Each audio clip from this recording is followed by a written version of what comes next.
Hello,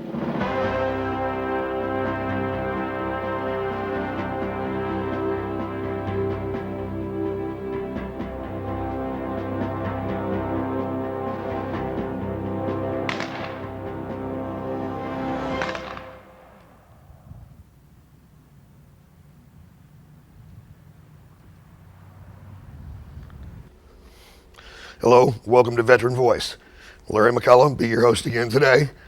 I've got a Korean veteran on as our guest today. We haven't had Korean vets for quite a while, so we thought we'd bring on a fellow that I know, very active at the American Legion and at the Veterans of Foreign Wars, Buddy Hicks. Buddy, welcome to the program. Thank you. I know that you obviously, I see every time I see you've got that hat on. You're very proud of the fact that you were a United States Marine, and from what I hear, once a Marine, always a Marine. That's what I hear too. That's what you hear too. Well, I do notice that Yeah. you guys have a certain camaraderie when when Yeah. you see another Marine, and which is great. But there's always those services. Yeah. You guys know you're the best, right? Well, we feel like we're pretty good. You feel like you're pretty good and humble too, aren't you? We know how to kill the enemy and take the ground. That's what you're supposed to do. Yeah.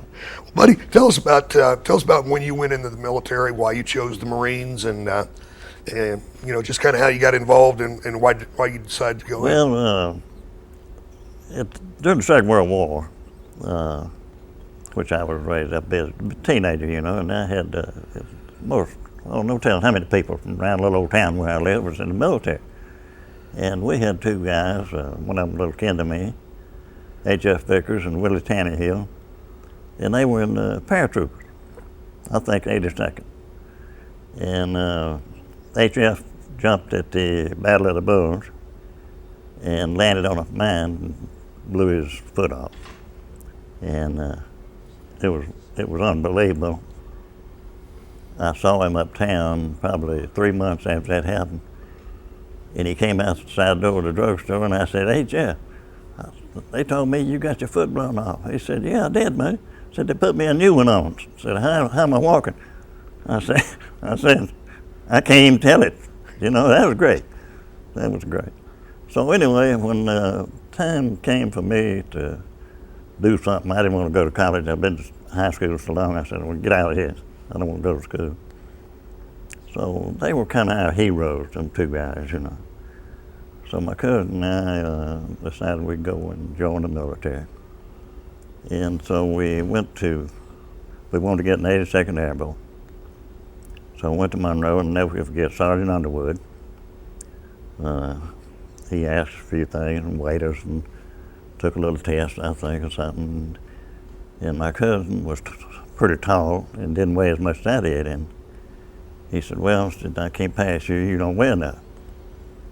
But he said, "I'm fixing to go to dinner," and said, "You go down the street here and to that Italian grocery store down there, just a little ways down the street there, and get you 6 of those big bananas and eat them and come back after dinner and I'll weigh you again." And so we went down there, and Alfred Bowden, he's cousin of mine too. He looked at them big bananas and he said, "Buddy, there ain't no way I can eat 6 of them bananas." I said, "Well, you can't get in." So we wanted to go together, We said, "Well, we'll go to the post office and talk to the Navy, see what they got to say." So we wanted to get in the fire room. I had worked on an oil tanker during the summer, the SO oil tanker, and they said, "You want to come back? You go in the military, you want to come back, we'll give you a job." And they paid good. Highest paid seaman in the world at that time. SO paid, Standard Oil, New Jersey, as you know. Well, they didn't have any openings in the fire room. So I thought, well, what we're going to do? So we started walking down the hall. This is about the 3rd floor on the post office building there. And here this Marine staff sergeant stand at the door there. "Well, did you join the Navy?" "No." "Well, what do you want to do?" "Well, we ain't been nowhere but Louisiana, Arkansas, and Mississippi. We'd like to see the world." He said, "Come on in and sit down." So my cousin told me, he said, "I ain't joining the damn Marines." I said, well, I don't think I am either, but I'm going to go ahead and talk to him. So anyway, he told me to have a seat and said, you say you want to see the world. That sergeant hit that desk, wham! He said, son, you have come to the right place.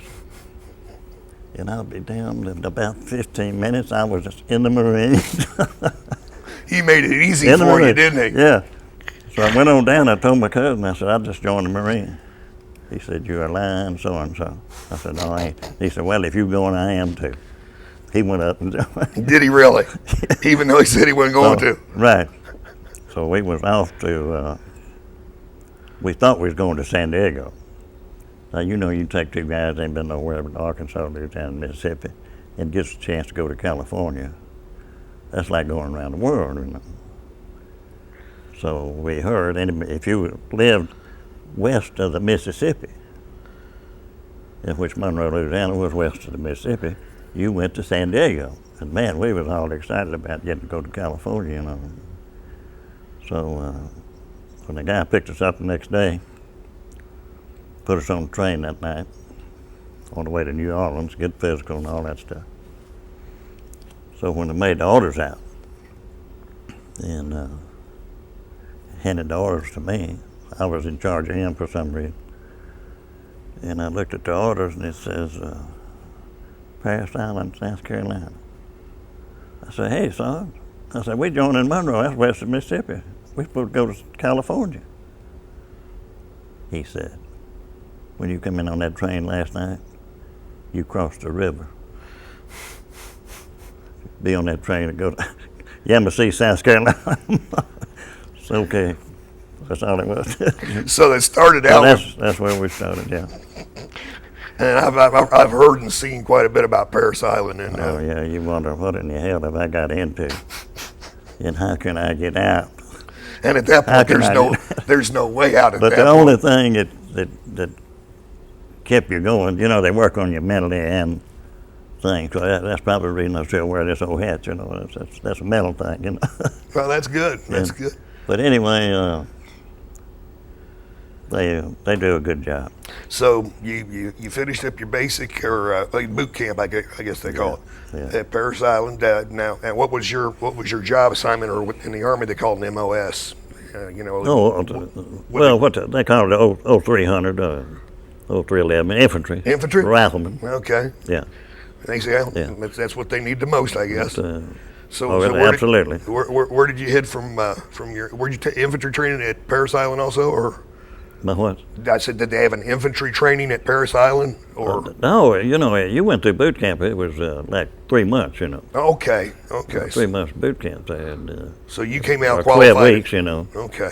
And from there, you was just assigned to a rifle company up at Paris Island or Camp Pendleton. I mean, at Camp Lejeune.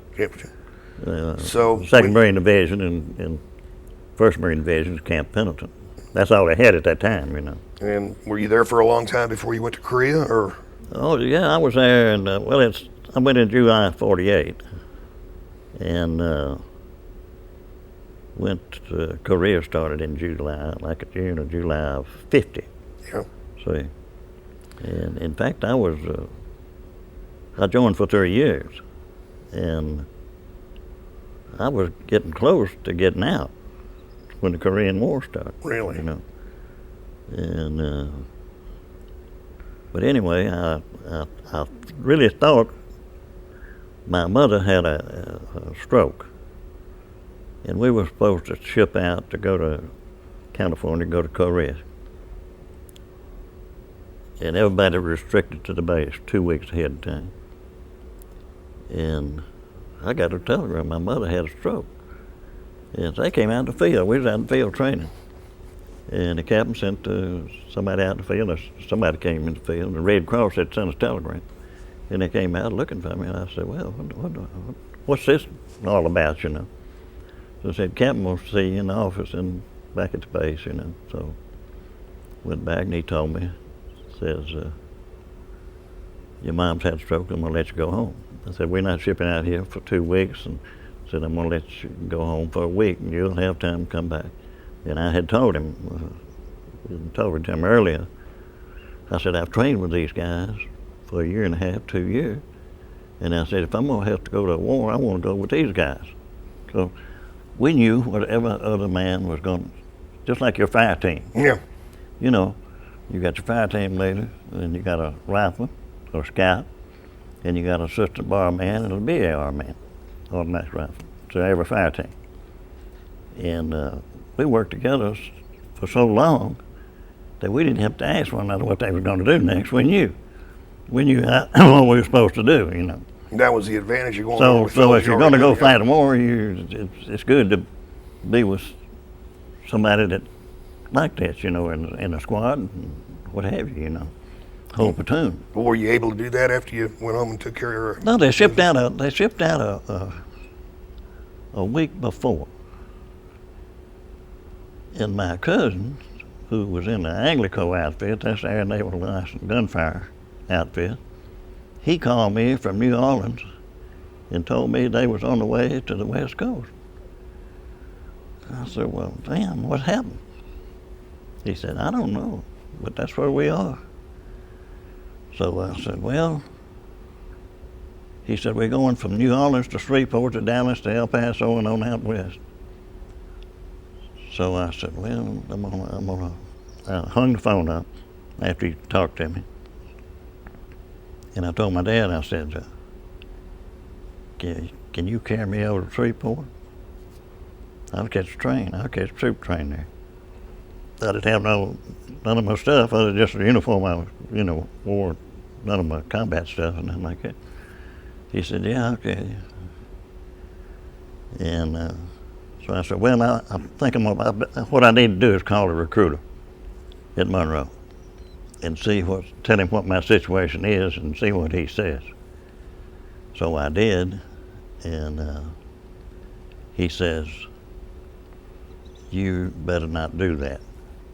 He said, your order says for you to go back to Camp Lejeune, so you go back to Camp Lejeune. So I missed going with the guys I wanted to go with, you know. So did they just assign you to a different company then? Well, we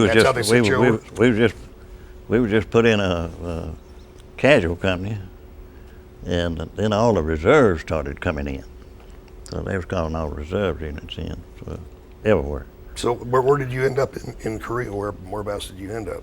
Well, when I first got there, there was a place called Pohang, and that was in January of '51. Cold, huh? Oh man, what you talking about? Yeah. But we had pulled in there on the ship, and I guess they dropped anchor there and waited till daylight to unload us. And I was with a guy named Hicks from down in Georgia. He's a Second World War guy.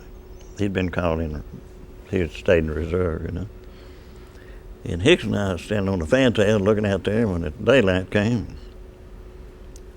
And Hicks says, look at him, Hixton. Look at all them mountains over there, there's snow on them mountains. He said, we're going to be climbing them for long. I said, hell no, we can't climb them mountains. He was right. We climbed them mountains. You ended up climbing them climbed them mountains. But that was good. The first day I was there, they said, lined us all up. First sergeant came out, and I knew the sucker from Camp Lejeune in the 8th Marine. And first thing the first sergeant said, there's 3 ranks lined up there. I was in the back rank. He said, I need 22 men for machine gun section. I thought to myself, hell, I don't want to get in that outfit. So I went to counting down there as fast as I could, and I couldn't count fast enough. And I'll be damned if I wasn't number 22. I said, hey, Tom, I says, I carried a BAR for 1.5 years, and I'm good with it, and I love it. I said, I know it weighs 22.5 pounds with a loaded magazine, but I don't mind that. It's a good weapon, and I'm good with it. I said, how about giving me a BAR? And do you know, I thought that sucker was going to do it. And he backed up, and he looked on the way and looked the other way and looked at me. He says, Hixton, I remember you in the 8th Marines. And he says, I need 22 men in the machine gun section. Can I say something bad? No. So I need 22 in the machine gun section. Said, get your what's his name on down to Charlie Company 7 Ray. I said, okay, Top, I'm gone. That's where I ended up in the machine gun section. Yeah. Yeah. Now, did that mean that you were at a special place, or were you in charge of maintenance on machine guns, or what did that? Well, when you first go in the machine gun outfit, of course you got a gunner, an assistant gunner, and you got 5 ammo carriers. So when you first get into a machine gun crew, you're the last ammo carrier. So you get a carbine and 2 boxes of ammo. 250 rounds a box. I forget what they weigh, but they do get heavy. I imagine. Yeah. And in fact, I have carried 4. So did you ever get up to where you were actually using the machine gun? I've got to, in April of '51. I got there in January. In April of '51, there was the largest battle of the Korean War. The guy that was a gunner, he decided he wanted me as his assistant gunner. So I was assistant gunner for longer than I was a gunner. Well, now you say that you were about to get out about the time that Korea started. Did they extend your? Oh yeah, your they had a thing what they call Truman year. And if you say what, the Truman year? Truman year, yeah. Truman was president, you know. And when your time was up, my time was up like in July of, 48, 49, 50. In fact, I was I'd gotten out of the hospital. I'd been wounded and got out of the hospital in Japan. And I was in retraining. And I got to thinking, I said, damn, I says, I'm supposed to get out of the Corps here in about 2 weeks. So I said, I better go down and see the first sergeant, see what's going on here. Because I'd already been to Korea, you know, and I knew what was going on over there. And I really wasn't crazy about going back, you know. I was crazy about going the first time, but I was stupid then, you know. I said, it's a shame to have all this training and not get to fight in the war, you know. And so I finally got to, and I wished I hadn't. So you went back. So anyway, I went to first sergeant. I said, hey, Tom, I said, I guess you better put me on a plane and send me home. I'm supposed to be discharged in about 2 weeks. He got up and come around the thing and put his arm around my shoulder. He said, come on, son. I said, I want to show you something out here. Went out there and looked on the bulletin board, and there was an order that automatically extended for 1 year. So that settled that. You know. So I went back. After about a month and a half, I got well where I could go back. And you've heard people talk about R&R. Yeah. Well, when I was in Korea, they didn't have any such thing as R&R. The 1st Marine Division, and the commanding officer said, we didn't come over here to go on liberty, we come over here to fight a war. So we ain't having no R&R. So my R&R was repair and recondition. So I got repaired and reconditioned and back to Korea. How did you get wounded over there, if you don't mind my asking? A grenade got me. Pardon me? Grenade got me. I was on the machine gun and had it set up on the bunker. And we had taken this hill. And anyway, it looked like a good place to set it. And I had good field of fire down the ridge line and little protection. And we didn't know that the bunker that the gun was sitting on was full of gooks. Oh no. And all of a sudden here came a grenade from out of nowhere, and my assistant gunner, Royce Henry, he'd down to Arkansas. When he saw that grenade, he jumped up. And when he jumped up, that grenade hit him right in the chest. Concussion grenade. And went off and flipped him about 3 times in the air. And I hollered for the corpsman. I said, Coleman, Hank's hit, you know. I didn't have to tell him, he could see it. But anyway, I thought sure he'd be dead, but he wasn't. And so anyway, the doctor gave him a shot or two, something, and got somebody else to take his place, and pretty soon I came to, and he was wild. So the corpsman and I had to tackle him and almost hold him down till he could give him another shot. But anyway, that was, we had a grenade war, had 2 machine guns shooting at us, and a bucket full of gooks throwing grenades at us. So if you can't get hit in that situation, I was going to say, you're not a good spot to be yeah. in. Not a good spot yeah, to be in. Yeah, you can't make that. Well, no. When you went back, did you? How long did you stay then? Was did they reach the truce and sign the truce while you were still there, or the truce that stopped the Oh no, I was out. I was rotated out Were you out by before the truce was started. So after the Truman year, you came back and discharged out of the Marines. Well, yeah, I went, came back and got transferred to Paducah River, Maryland. It's a Naval Air Testing Center where the Navy and the Marines test all the new airplanes, experimental stuff, you know. And I made sergeant there, and the major in charge of the guard company called myself and a guy from Boston named Sabo. We were standing at the main gate there at the place. And he said, I want you 2 guys to go to recruiting school. So I said, well, Major, I said, sounds good to me. That's like a civilian job, you know, going to recruiting school. I mean, being a recruiter, you know. Yeah. So I said, how long have we got to tell you? He said, same time tomorrow. Come back and let me know what you want to do. So we talked about it. We decided we'd do it. So, you know what the thing with that was? Sign up for another year. Oh. So that put me 5 years. So anyway, we signed up and went to Paris Island again to recruiting school. And 2 weeks before the graduation, I already had my assignment, Dallas, Texas, going recruiting to it. Korean War truce was signed. And it was 120 of us going to recruiting school, and they decided that they didn't need 82 of us. And I was one of the 82 that got cut.